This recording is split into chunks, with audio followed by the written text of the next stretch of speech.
अंतरराष्ट्रीय युवा विद्वान, जैन दर्शन में यूनिवर्सिटी टॉप व गोल्ड मेडलिस्ट, जैन सिद्धांत एवं न्याय विषयों को सरलता से समझाने वाले, यूएसए, इंग्लैंड, ऑस्ट्रेलिया आदि अनेक देशों में जैन धर्म की महती प्रभावना करने वाले, पंडित टोडरमल पुरस्कार, युवा विद्वत रत्न आदि अनेक पुरस्कारों से सम्मानित मूर्धन्य विद्वान डॉक्टर संजीव कुमार गोधा जयपुर द्वारा जानिए धर्म का मर्म। इस कार्यक्रम के प्रायोजक हैं श्री विनोद जी बज, श्रीमती राजुल जी बज, श्री अनंत जी, श्रीमती खुशबू बज, दिव्यत, मायरा, सुमित, प्रियंका पांड्या परिवार, बैंगलोर। जयति परम ज्योति समम समस्तेरनंत पर्यायै दर्पण तलैव सकला प्रतिफलति पदार्थ मालिका यत्र परमागमस्य बीजं निषिद्ध जात्यन्ध सिन्धुर्विधानं सकल नय विलसितानां विरोधमथनं नमाम्यनेकान्तं विरोधमथनं नमाम्यनेकान्तं।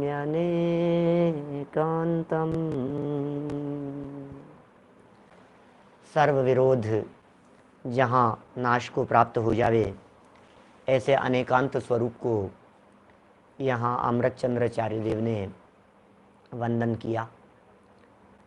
अनेकांतिक दृष्टिकोण से किसी भी विषय के संबंध में विचार किया जाना चाहिए, चिंतन किया जाना चाहिए। हे जीव, एकांती मत बनो, सर्वांगीण सोचो, सब दृष्टिकोण से विचार करो। वस्तु के स्वरूप के संबंध में भी किसी एक पक्ष से नहीं, अनेक पक्षों से विचार किया जाना चाहिए। यहाँ श्रावक के व्रतों की चर्चा चल रही थी और श्रावक के व्रतों में कल तक हम 5 अणुव्रत और 3 गुण व्रत की चर्चा के उपरांत शिक्षा व्रत की चर्चा को प्रारंभ कर चुके थे। पिछले 2 दिनों से हम सामायिक की चर्चा आपके बीच में कर रहे हैं। सामायिक के स्वरूप की चर्चा अपेक्षित विस्तार से हो चुकी है। आखिर क्या होती है सामायिक? सामायिक में समय शब्द मुख्य होता है। सामायिक में टाइम की कीमत होती है। समय माने होता है आत्मा और समय माने है काल का प्रतिबंध। माने काल की प्रतिज्ञा लेकर आत्म स्वरूप में मग्न होने के विकल्प पूर्वक जो प्रक्रिया संपन्न होती है वह प्रक्रिया सामायिक कहलाती है। समय की मर्यादा ले ली कि कम से कम इतने समय तक, कम से कम 2 घड़ी तक, 4 घड़ी तक, 6 घड़ी तक, 1 घड़ी 24 मिनट की, माने कम से कम इतनी देर तो मैं प्रयत्न करूँगा, मैं प्रयास करूँगा अपने स्वभाव के नज़दीक जाने का। अब जो प्रयास, जो प्रयत्न अपने स्वभाव के नज़दीक जाने के लिए किए गए, वे समस्त प्रयास सामायिक की श्रेणी में चले जाते हैं। उसे सामायिक कहा जाता है। सामायिक के काल में एक तो समय की मुख्यता बता दी, दूसरा सामायिक में जो समय शब्द है वह आत्मा का भी सूचक है। तो काल की मर्यादा और आत्मा की प्रमुखता, ये दोनों जहाँ जुड़ जाते हों, इन दोनों के सम्मिलन से एक निश्चित समय तक जो आत्मोपलब्धि के लिए किया जाने वाला प्रयत्न है वह सामायिक है। देखिए, यद्यपि निश्चय से सामायिक शुद्ध आत्म तत्व की उपलब्धि का नाम है, वो निश्चय से सामायिक है, लेकिन उसके लिए किए जाने वाले जितने भी प्रयत्न हैं वे प्रयत्न भी व्यवहार से सामायिक कहलाते हैं। जो निश्चय से सामायिक कही है वह तो कभी होती है, कदाचित होती है, किसी किसी के होती है, लेकिन व्यवहार सामायिक की ही प्रमुखता जाननी चाहिए।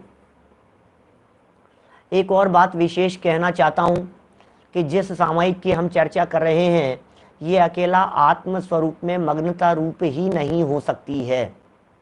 उसका एक बहुत बड़ा हेतु है। कि सामायिक दिन में 3 बार करने का विधान कहा है।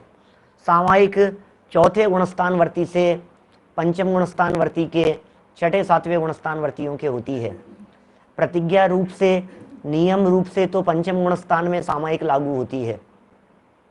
पंचम गुणस्थानवर्ती जीव, उनके यहाँ आत्म स्वरूप के अवलंबन की स्थिति 15 दिन में कही है। रोज भी हो तो कोई बाधा नहीं है, लेकिन दिन में 3-3 बार सामायिक के काल में आत्मानुभूति होने लगे, यह बात भी बनती नहीं है। माने जब सामायिक के बारे में यह कह दिया गया स्पष्ट शब्दों में कि सामायिक दिन में 3 बार करता है, प्रतिदिन करता है श्रावक, श्रावक के जीवन में प्रतिदिन सामायिक का विधान है पंचम गुणस्थानवर्ती प्रतिमाधारी श्रावक के जीवन में। तो एक प्रश्न सहज ही उठता है, यदि उस सामायिक के काल में निश्चय से सामायिक जिसे कहा है वो आत्मा अनुभूति को सामायिक कहेंगे, तो पंचम गुणस्थानवर्ती के प्रतिदिन दिन में 3 बार मिनिमम आत्म स्वरूप में लीनता वाली सामायिक माननी पड़ेगी, जो संभव नहीं है। ख्याल में आ रही है बात? माने मैं कुछ कहना चाहता हूं आपसे, नरेश जी भाई साहब दिल्ली से, मैं कुछ कहना चाहता हूं। मैं ये कह रहा हूं कि जो पंचम गुणस्थानवर्ती है, वह पंचम गुणस्थानवर्ती जब सामायिक करता है तो क्या उसका उपयोग अपनी आत्मा में लीन हो जाता है? कि साहब निश्चय से तो यही सामायिक है, होना ही चाहिए भाई साहब, आत्मा में लीन तो होना ही चाहिए उपयोग। नहीं, जरूरी नहीं है, ये मैं कहना चाह रहा हूं। यहाँ अनिवार्यता नहीं है, कंपलसरी नहीं है। इसका मतलब सामायिक में आत्मा के प्रति जुड़ने की भावनात्मक विकल्प है, वो है सामायिक। सामायिक के संदर्भ में एक लाइन जो कल अपन ने यहाँ 148 नंबर श्लोक में पढ़ी है, कल परसों दोनों दिन पढ़ी है, बहुत महत्वपूर्ण है। आत्म तत्व की प्राप्ति का मूल कारण, ये बड़ा गजब का शब्द है। इस शब्द से कुछ मर्म निकलता है। आत्म तत्व की प्राप्ति का मूल कारण, इसका मतलब सामायिक कारण है आत्म तत्व की उपलब्धि का। क्या समझ में आ रही है बात? आत्म तत्व की उपलब्धि का कारण है, कारण। कारण कह करके क्या कहना चाह रहे हैं? आत्म तत्व की उपलब्धि का कारण है, इसका मतलब कदाचित कारण और कार्य को अभेद माना जाए तो कदाचित यह माना जा सकता है कि आत्मानुभूति का काल सामायिक का निश्चय से काल है, लेकिन आत्मानुभूति में लंबे समय तक रहा नहीं जा सकता है, इसलिए बाहर निकली हुई अवस्था को भी सामायिक मानना पड़ेगा। 2 घड़ी के लिए किया, अच्छा 6 घड़ी के लिए किया, अब तो गजबी बात हो गई। जब सामायिक को 6 घड़ी के लिए बतलाया गया, तब तो सामायिक नियम से आत्मलीनता वाली नहीं हो सकती है, क्योंकि 6 घड़ी आत्मा में लीन का सवाल ही नहीं है। अरे 2 घड़ी आत्मा में उपयोग लीन हो जाए तो केवल ज्ञान की प्राप्ति हो जाती है। जब 2 घड़ी में आत्मलीनता में केवल ज्ञान की प्राप्ति हो जाती है, तो फिर 6 घड़ी तक आत्मलीनता कैसे संभव है, वो सामायिक कैसे होगी? इस आधार पर मैं यह भी कह सकता हूं कि सामायिक और ध्यान, इन दोनों में कदाचित अंतर किया जा सकता है। सामायिक में उपयोग की एकाग्रता के प्रयास हैं और उपयोग की एकाग्रता वो ध्यान है। क्या सामायिक में चिंतन है, सामायिक में विकल्पात्मक दशा ज्यादा है और ध्यान में निर्विकल्प दशा है। क्या आत्म ध्यान में आत्मा की निर्विकल्प अवस्था है। समझ में आई बात? आत्म ध्यान में आत्मा की निर्विकल्प अवस्थाएं, जबकि आत्मा के साथ में जुड़ने के लिए जो सामायिक है उसमें आत्म स्वरूप का चिंतन प्रमुख है। देखिए कोई बात नहीं, सामायिक पूर्वक ध्यान होता है, सामायिक के काल में ध्यान हो जाता है, सामायिक में आत्म स्वरूप की एकाग्रता होते ही वो सामायिक ध्यान में बदल जाती है। सिक्के के पहलू भी कह सकते हैं, ऐसा भी कह सकते हैं, कल भी मैंने आपसे कही थी, सामायिक और ध्यान में सूक्ष्म अंतर किया भी जा सकता है और कदाचित न करें तो भी चलेगा। देखिए, बड़ी मार्मिक चर्चा यहाँ आज हम कर रहे हैं, सामायिक कब करें भाई साहब, सामायिक में काल कैसा होना चाहिए, सामायिक किस प्रकार से करना चाहिए, यह बतलाने के लिए अमृत चंद्राचार्य देव ने श्लोक रचना की 149। ध्यान देते हैं सामायिक के संदर्भ में। हम सब करना चाहते हैं, सामायिक करना चाहते हैं, सामायिक करना चाहते हैं, सबकी भावना है। बहुत सारे लोगों की जिज्ञासा होती है, पंडित जी सामायिक कैसे करें, पंडित जी सामायिक कैसे की जाए, सामायिक कैसे करते हैं, हमने तो कभी सामायिक की नहीं। मेरे पास कुछ साधर्मियों के फोन आए, पंडित जी हमने तो कभी सामायिक की नहीं, हमने तो कभी सामायिक के बारे में जाना ही नहीं, सामायिक का स्वरूप क्या है ये तो हम पहचानते ही नहीं है। अपने यहाँ जैन धर्म में भी ऐसे की जाती है। अरे क्या बात कर रहे हो भाई साहब, अमृत चंद्राचार्य सामायिक के लिए कह रहे हैं, श्रावक को प्रतिदिन करने योग्य ऐसी प्रेरणा दे रहे हैं, फिर हमारे चित्त में विकल्प खड़ा हुए सामायिक करनी चाहिए कि नहीं करनी चाहिए, ये प्रश्न कैसे खड़ा हुआ। सामायिक तो करनी ही चाहिए। सामायिक में सौंदर्य है, सामायिक में सुंदरता है, सामायिक में चिंतनात्मक भूमिका में आत्मा का आनंद है, चिंतनात्मक भूमिका में, विकल्पात्मक भूमिका में, जो पंडित जी साहब ने लिखा ना, जब एक रतन अनमोल है तो फिर रत्नाकर कैसा होगा, जिसकी चर्चा ही है सुंदर तो वो कितना सुंदर होगा, तो वो कितना सुंदर होगा। कहते अनुपम रस खान है वो, कौन, आत्मा। कहते अनुपम रस खान है वो, कब स्वाद चखूं वह क्षण होगा, जिसकी चर्चा ही है सुंदर तो वो कितना सुंदर होगा, तो वो कितना सुंदर होगा। विकल्पात्मक दशा में आत्मा की चर्चा में आनंद आता है, आत्मा की चर्चा में मजा आ रहा है, मजा आ रहा है भैया आत्मा की चर्चा में, और करो और करो, और बताओ आत्मा के बारे में, बोलो और थोड़ा सा, क्या और अच्छी भावना। अरे ये आत्मा के संदर्भ में जानने की जिज्ञासा, ये आत्मा के संदर्भ में समझने की भावना, ये आत्मा में लीन हो जाने की भावना, आत्मा के विकल्पात्मक चिंतन में भी जो किंचित शांति की अनुभूति है, ये क्या है भाई साहब, ये आनंद है, ये समता का आनंद है, ये सामायिक का आनंद है। सामायिक में आनंद आता है। अरे करो सामायिक, सामायिक में अभी जब विकल्पात्मक सामायिक की यहाँ बात करेंगे, जब सामायिक के संदर्भ में यहाँ बतलाएंगे तो आप देखना मजा आएगा आपको। कल थोड़ी बहुत चर्चा की थी हमने उस सामायिक के सौंदर्य के संदर्भ में। वो सामायिक, जिस सामायिक में विकल्पात्मक दशा में आत्मा का चिंतन चलता रहता है, निर्विकल्प अनुभूति के लिए किए जाने वाले विकल्प भी शांति प्रदान करते हैं, क्या अत्यंत शांति प्रदान करते हैं। सुनिए, जब लौकिक विषयों में ऐसा हो जाता है, आप जिससे विशेष अनुराग करते हैं, आप जिसे बहुत पसंद करते हैं, आपको जो वस्तु बहुत पसंद है, आपको जो घटना परिस्थिति बहुत पसंद है, आपको जो व्यक्ति बहुत पसंद है, क्या जो भी व्यक्ति वस्तु पसंद है हमारे को, उस व्यक्ति का, उस वस्तु का, उस परिस्थिति का, उस घटना का विचार मात्र आते ही चेहरे पर मुस्कान आ जाती है। बोलो 20 साल पहले का कोई पक्का दोस्त अचानक याद आ गया है, उसकी चर्चा चलने लगी, चेहरा खिल गया, मजा आ गया।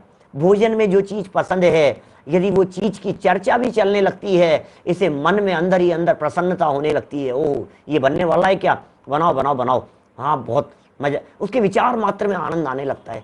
ये वैचारिक आनंद, ये वैचारिक आनंद भी कुछ कम नहीं है, ये वैचारिक आनंद भी बहुत बड़ा रोल प्ले करता है। इस विचारात्मक भूमिका में आनंद की चर्चा ये सामायिक के काल में की गई है। देखिए हम पढ़ते हैं यहाँ 149 नंबर का श्लोक, पेज नंबर है 166, 166 नंबर पेज पर देखिए। रजनी दिनयोरन्ते तदवश्यं भावनीयमविचलितम् इतरत्र पुनः समये न कृतं दोषाय तद्गुणाय कृतम्। क्या कह रहे हैं? अन्वयार्थ।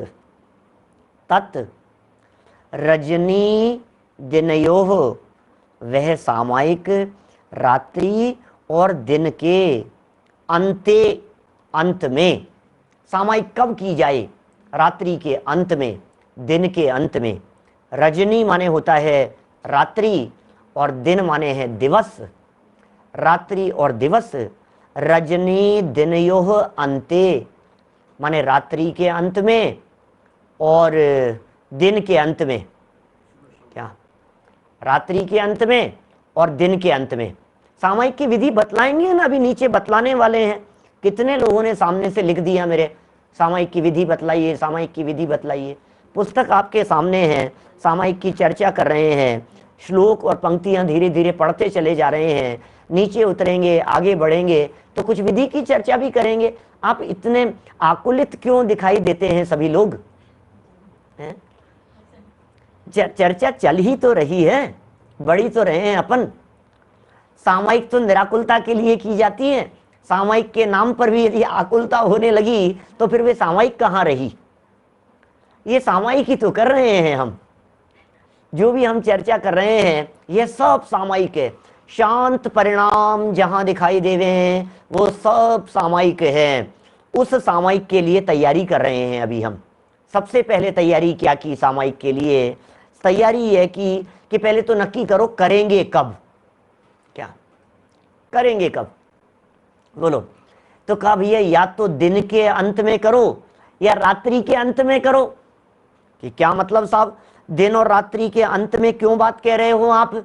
इसलिए कह रहे हैं क्योंकि श्रावकों के लिए यह बात कही गई है कि दिन भर में किए गए पापों की निवृत्ति के लिए दिन के अंत में सामायिक कर ली जाए, रात्रि भर हुए पाप कार्यों के निवृत्ति के लिए प्रातःकाल सामायिक कर ली जाए,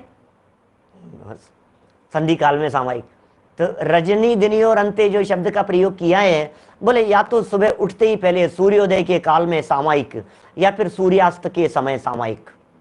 ये सामायिक के लिए दो प्रमुख कार्य श्रावकों के लिए कहे गए हैं। तीन समय भी है तो फिर दोपहर का समय भी कह देंगे। तीन समय यदि हम लेंगे तो फिर दोपहर में ठीक 12 बजे का जो समय होगा वो सामायिक का काल होगा। अभी वर्तमान में इन दिनों की यदि हम बात करें, हमारे जयपुर शहर की यदि हम बात करें तो प्रातः काल 6:15 बजे सूर्योदय होता है और शाम को 6:15 बजे सूर्यास्त होता है। 6:15 सूर्योदय और 6:15 ही सूर्यास्त। इसका जो मिडिल पॉइंट है, सेंटर पॉइंट, वो बनता है ठीक 12 बजे।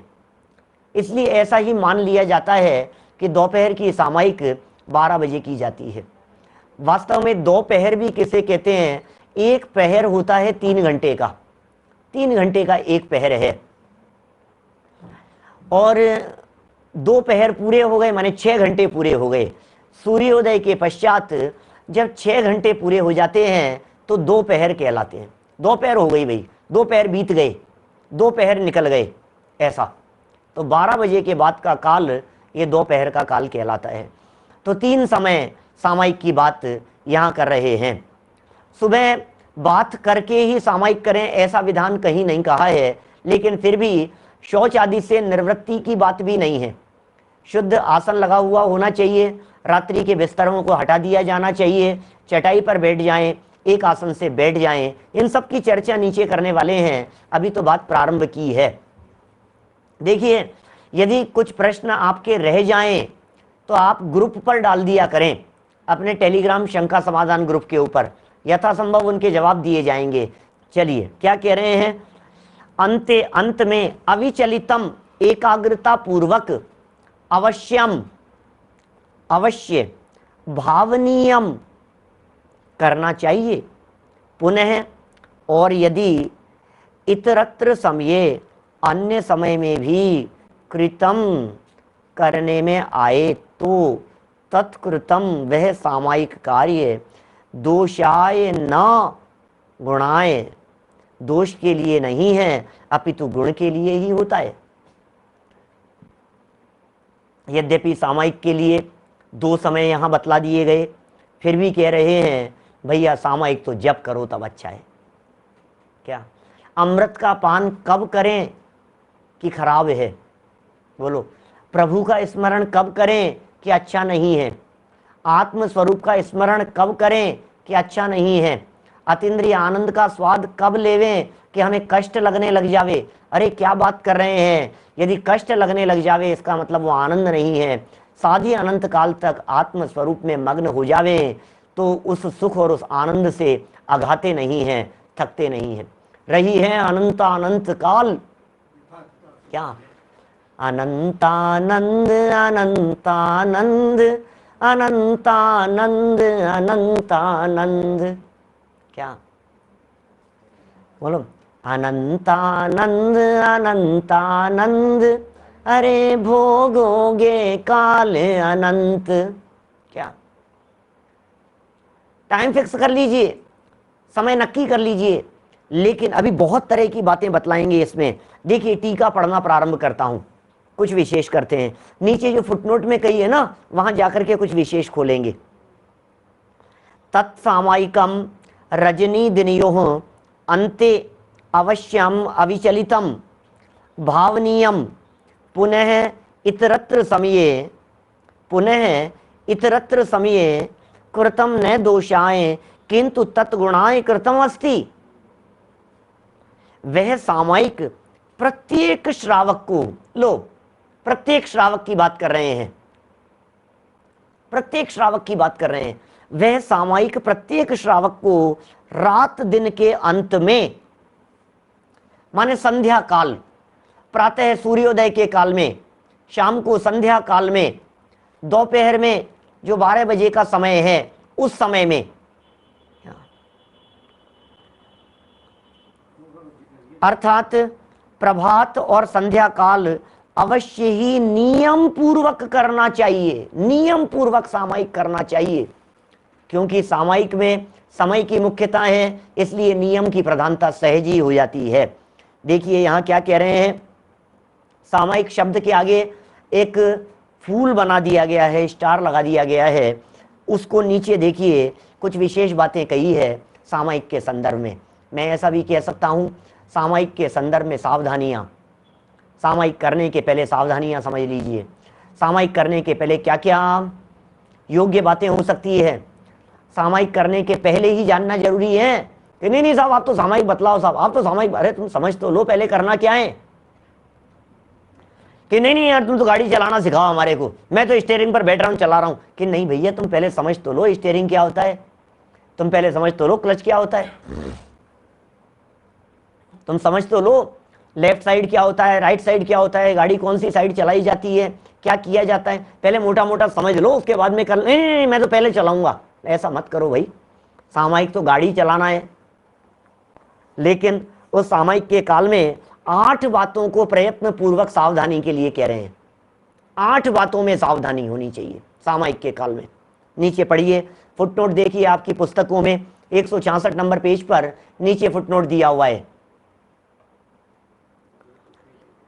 सामायिक के लिए योग्य क्षेत्र, योग्य काल, योग्य आसन, विनय, मन शुद्धि, वचन शुद्धि, भाव शुद्धि, काय शुद्धि, इन 8 बातों की अनुकूलता होना आवश्यक है। लो क्या कह रहे हैं, इन 8 बातों की अनिवार्यता होना आवश्यक बतला रहे हैं। यहां समझ में नहीं आई साहब, ये कैसी कैसी अनिवार्यता की बातें कर रहे हैं, ये किस प्रकार की बातें कर रहे हैं, ये कैसी अनिवार्यता है। योग्य क्षेत्र, क्षेत्र का चुनाव कीजिए, क्योंकि आपको मिनिमम 48 मिनट बैठना है। सामायिक के लिए कितने टाइम के लिए बैठना है आपको? 2 घड़ी के लिए सामायिक करेंगे। जघन्य सामायिक कही है, मध्यम सामायिक 4 घड़ी की, उत्तम सामायिक 6 घड़ी की। इसका मतलब आप टाइम फ्रेम में बांध लीजिए इसको, कितना कितना हुआ। जघन्य से सामायिक हुई 2 घड़ी माने 48 मिनट, तो 48 मिनट की सामयिक हुई मिनिमम।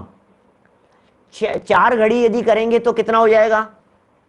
96 मिनट। इसका मतलब 1 घंटा 36 मिनट। 4 घड़ी यदि सामयिक करेंगे तो 1 घंटा 36 मिनट के लिए बैठना पड़ेगा। 6 घड़ी यदि सामयिक करेंगे, मान लीजिए क्या 6 घड़ी यदि सामयिक करेंगे तो कितना हो जाएगा? 2 घंटा 24 मिनट। 6 घड़ी, इसका मतलब सिंगल टाइम में 2 घंटा 24 मिनट लगातार बैठेंगे। 6 घड़ी की सामयिक तो बहुत उत्कृष्ट भूमिका में कही है। आप तो जगन्य की चर्चा कीजिए, मिनिमम 48 मिनट आपको बैठना है, तो जगह ऐसी होनी चाहिए जिस जगह पर कोई शोरगुल नहीं हो, शांत वातावरण तो हो। क्या समझ में आ रही है बात? 48 मिनट जिस जगह पर बैठना हो, शोरगुल हो रहा है, बच्चे भाग दौड़ कर रहे हैं इधर से उधर, और तुम बैठ गए सामयिक करने के लिए, तो कैसे चलेगा? सामयिक के लिए ऐसा स्थान होना चाहिए जहां घर के लोग डिस्टर्ब करने वाले नहीं हो। सामयिक के लिए ऐसा स्थान होना चाहिए जिस जगह पर शोर शराबा नहीं हो, जिस जगह पर गाड़ियां आ रही जा रही है, ट्रेनें जा रही है, इधर से उधर भागम भाग चल रही है, गाड़ियां चल रही है, बसें चल रही है, हॉर्न पे पे पे पे पे चल रही है, बस स्टैंड पर, रेलवे स्टेशन पर बैठ करके सामयिक करना शुरू हुई। अरे भाई, सामयिक के लिए शांत स्थान चाहिए होता है,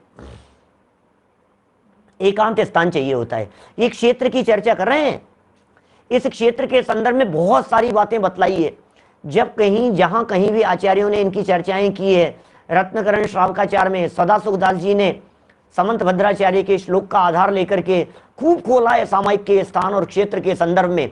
मच्छर नहीं होने चाहिए, जीव जंतु नहीं होने चाहिए, आप जिस जगह पर बैठ गए हैं उस जगह पर मौसम बराबर होना चाहिए, उस जगह पर चींटियां नहीं आनी चाहिए, ज्यादा मच्छर नहीं होने चाहिए।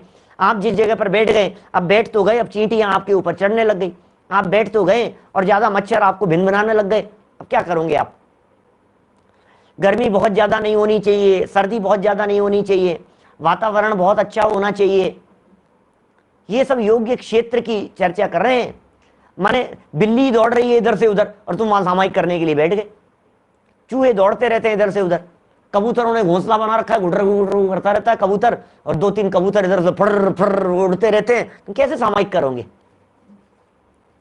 माने बहुत प्रैक्टिकल बातें कही गई है सामयिक के संदर्भ में। कहीं बिच्छू नहीं हो, कहीं कंचले नहीं हो, हैं, मधुमक्खियां नहीं हो, जू नहीं हो, चींटियां नहीं हो, कीड़े मकोड़े नहीं हो, उनका आवागमन नहीं हो। ये तो क्षेत्र शुद्धि के संदर्भ में बात की गई, नंबर 1 पहला। तो जब भी सामयिक के लिए बैठेंगे, ऐसा नहीं है बगल उसी कमरे में, जिस कमरे में हम सामयिक करने के लिए बैठे हैं, वहां कोई व्यक्ति बहुत तेज टीवी चला करके बैठा हुआ है। क्या खुली छत पर कर सकते हैं आप? बिल्कुल कर सकते हैं, खुली छत पर सामयिक की जा सकती है, शोरगुल नहीं होना चाहिए। बच्चे क्रिकेट खेल रहे हो, वहां आप सामयिक नहीं कर सकते, बॉल आकर के लगेगी तो क्या होगा? तो इस तरह से सबसे पहले तो योग्य क्षेत्र की बात इन्होंने यहां कही है। बहुत सुंदर बात हो गई है। कहीं म्यूजिक चल रहा है, कहीं संगीत चल रहा है, कहीं टीवी चल रहा है, कहीं रेडियो चल रहा है, कहीं कमेंट्री चल रही है, कहीं मैच चल रहा है, कहीं बैंड बाजी बज रहे हैं, हम सामयिक करने के लिए बैठ गए। ऐसे स्थान का चुनाव किया जाना चाहिए जो स्थान निरापद हो, कम से कम हमारे सामयिक की प्रतिज्ञा के काल के लिए। ठीक है, पहला योग्य क्षेत्र। अब योग्य काल, योग्य काल कैसा होना चाहिए? बोलो, योग्य काल किस प्रकार का होना चाहिए? अरे कम से कम ऐसा काल सोचिए जिस काल में कोई डिस्टर्ब करने वाला नहीं हो। ऐसा काल सोचिए जिस काल में आपको कोई बिजनेस के विकल्प नहीं आ रहे हो, काम धाम के विकल्प नहीं आ रहे हो आपको, वो समय सोचिए आप। ऐसे समय पर 48 मिनट के लिए सोचिए जिस काल में आपको भोजन का विकल्प नहीं आवे। भोजन अधिक कर, सुबह उठते ही पहले भोजन थोड़ी ना करते हैं, शाम को संध्या काल के अंदर भोजन थोड़ी ना करते हैं। 48 मिनट पहले हमने भोजन बंद कर दिया है ना। तो सामयिक का काल है सूर्यास्त के समय से, सूर्यास्त का जो एग्जैक्ट टाइम है उस टाइम से 24 मिनट पहले और 24 मिनट बाद, ये सामयिक का योग्य समय है। समझ में आ रही है बात? सामयिक का जो काल बतलाया है ये योग्य काल, फिर का योग्य आसन, क्योंकि भैया सामायिक के लिए बैठेंगे तो शरीर की स्थिरता भी चाहिए, और शरीर की स्थिरता के लिए योग्य आसन होना चाहिए। आप लेटे लेटे सामायिक नहीं कर सकते, आप पसरे हुए सामायिक नहीं कर सकते। आप टांग उठा करके सामायिक कर रहे हैं, आधा घुटना मोड़ रखा है, आधा टेढ़े मेढ़े हो रहे हैं, कमर ऐसे टेढ़ी करके बैठ गए, ऐसे ऐसे बैठ गया, सामायिक चल रही है भैया। ऐसे ऐसे सामायिक होती है, पीछे सहारा लगा करके सामायिक होती है। घुटने दर्द कर रहे हैं, पैर सो रहे हैं, तकलीफ हो रही है, नहीं भाई, ये कह रहे हैं योग्य आसन होना चाहिए। आप या तो बैठने का अभ्यास कीजिए कि मैं लगातार इतने समय तक बैठ सकता हूं, क्योंकि सामायिक करना प्रारंभ करने के पहले सामायिक की प्रतिज्ञा ली जाती है। सामायिक की विधि में सामायिक की प्रतिज्ञा करना ये मूल चीज है। प्रतिज्ञाबद्ध होकर के बैठे ना, वो सेठ कैसे बैठा था बतलाइए मुझे। जो सामायिक करने के लिए जो सेठ बैठा था, दीपक जला करके बैठा था, वो एक क्राइटेरिया बना करके बैठा था ना कि मैं इतनी देर के लिए सामायिक करने की प्रतिज्ञा लेकर के बैठता हूं। लाइट पंखे वगैरह नहीं चले तो बहुत अच्छी बात है, क्योंकि रात्रि की तो बात हम कर ही नहीं रहे हैं, हम तो संध्या काल की बात कर रहे हैं। हम तो उस काल की बात कर रहे हैं जिस काल में लाइट की जरूरत नहीं होती। सूर्यास्त के 24 मिनट पहले से सूर्यास्त के 24 मिनट बाद तक ये ऐसा समय है, सुबह का जो समय है। अब ये डिसीजन आपका है। और फिर यहाँ आचार्य देव ने तो यह भी तो कह दिया, किसी भी समय करो ना यार, हमें क्यों इतने हमसे प्रश्न पूछ करके आप कंफर्मेशन लेना चाहते हैं कि पंडित जी ने 6 बजे के लिए कह दिया था, पंडित जी ने 7:30 बजे के लिए कह दिया था, पंडित जी ने 7 बजे के लिए कह दिया था। आप 7 निराकुलता दिखती हो तो 7 कीजिए, आपको यदि 6 बजे निराकुलता दिखती हो तो 6 बजे कीजिए। मोटा मोटा सामायिक का काल कहा है संधि काल, सूर्योदय का काल और सूर्यास्त का काल।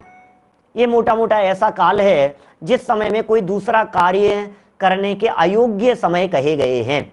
आप जानते हैं इस बात को, हमारी भगत कहते थे, हमारे तो पता नहीं ऐसा शब्द दिया जाता था, संध्या काल है, शाम समय कुछ नहीं करते बेटा, शाम के समय। अरे पढ़ते भी थे ना कभी बचपन में, हम 10-12 साल की उम्र में, 8-10 साल की उम्र में कभी हम किताब लेकर के उस समय भोजन के बाद सांझ समय में, नहीं बेटा ये दिया बत्ती का टाइम है, ये सांझ का समय है, इस समय पढ़ते नहीं है, इस समय किताब नहीं ली जाती है, इस समय ये नहीं किया जाता है, वो पाठ का समय माना जाता है, वो आराधना का समय माना जाता है, वो सामायिक का काल माना जाता है। सब कार्यों से निवृत्ति ले लेनी चाहिए, वो ऐसा काल होता है। भोजन भी सूर्यास्त के 48 मिनट पहले पूरा हो जाना चाहिए। सच्चा जैनियों का भोजन तो 48 मिनट पहले पूरा होता है। तो योग्य आसन में बैठे। फिर एक शब्द दिया है विनय, विनय शब्द दिया है कि क्या है ये? विनय की अनुकूलता। विनय की अनुकूलता मतलब आपको आत्मा के प्रति और पंच परमेष्टियों के प्रति बहुमान का भाव है या नहीं है। यदि आपको पंच परमेष्टियों के प्रति और आत्मा के प्रति बहुमान का भाव नहीं है, विनय नहीं है, तो फिर आप सच्ची सामायिक नहीं कर सकते। सामायिक में विनय की प्रमुखता है। अरे क्योंकि सामायिक में या तो आत्मा का ध्यान किया जाता है या पंच परमेष्टियों का स्मरण किया जाता है। जगत काय स्वभाव, संसार भोग विरक्ति का विचार किया जाता है, चिंतन किया जाता है, असारता का चिंतन किया जाता है, राग द्वेष के त्याग के लिए, क्योंकि राग द्वेष रहित परिणामों का नाम सामायिक है ना, तो राग द्वेष के त्याग के लिए किए जाने वाले जितने भी प्रयत्न हैं, प्रयास हैं, वो सब सामायिक के अंतर्गत चले जाएंगे। सामायिक सामायिक सामायिक क्या होगी सामायिक, कैसी होगी सामायिक, समझा रहे हैं यहाँ पर। देखिए कितनी बातें हो गई। विनय होनी चाहिए आत्मा के लिए, विनय। ओहो, बहुमान का भाव है। विनय मतलब जिनके प्रति बहुमान का भाव आता है उसके प्रति झुकने का परिणाम होता है। विनय में झुका जाता है, या तो पंच परमेष्टियों के आगे मस्तक झुकता है या अपने आत्मा के आगे मस्तक झुकता है। ये 2 प्रकार से विनय है। फिर क्या कह दिया विनय के बाद में? मन शुद्धि, वचन शुद्धि, भाव शुद्धि, काय शुद्धि। ये 4 प्रकार की शुद्धियों की बात कर रहे हैं। क्या मन शुद्धि, मन शुद्ध होना चाहिए, मन में संकल्प विकल्प नहीं चलने चाहिए। मन शुद्धि, मन में राग द्वेष का भाव नहीं होना चाहिए। मन शुद्धि, मन में इष्ट अनिष्ट की कल्पना नहीं होनी चाहिए। मन शुद्धि, किसी के प्रति राग दौड़ रहा है, मन शुद्ध नहीं है। मन शुद्धि इसका मतलब ये है कि किसी के प्रति द्वेष का भाव नहीं आना चाहिए। मन शुद्धि का मतलब ये है कोई ऐसा नहीं होना चाहिए जिसे देख करके हमारे परिणाम बिगड़ रहे हों। मन शुद्धि का अर्थ ये है भाई साहब, हमारे मन में खेद खिन्नता का भाव है, पीड़ा का भाव है, तकलीफ का भाव है, नहीं चलेगा, मन शुद्धि नहीं है। मन को शुद्ध करो पहले। किसी के प्रति राग और किसी के प्रति द्वेष मन में नहीं रखना, यही मन शुद्धि है। वचन शुद्धि, वचन शुद्धि का मतलब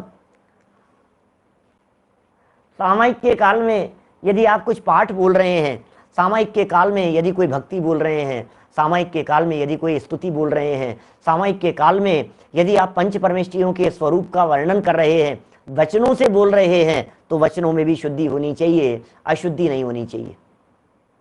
प्रतिक्रमण क्या होता है, आलोचना क्या होता है, प्रत्याख्यान क्या होता है, इन सब का कॉमन नाम है सामायिक। इस कार्यक्रम के प्रायोजक हैं श्री विनोद जी बज, श्रीमती राजुल जी बज, श्री अनंत जी, श्रीमती खुशबू बज, दिव्यत, मायरा, सुमित, प्रियंका पांड्या परिवार, बैंगलोर।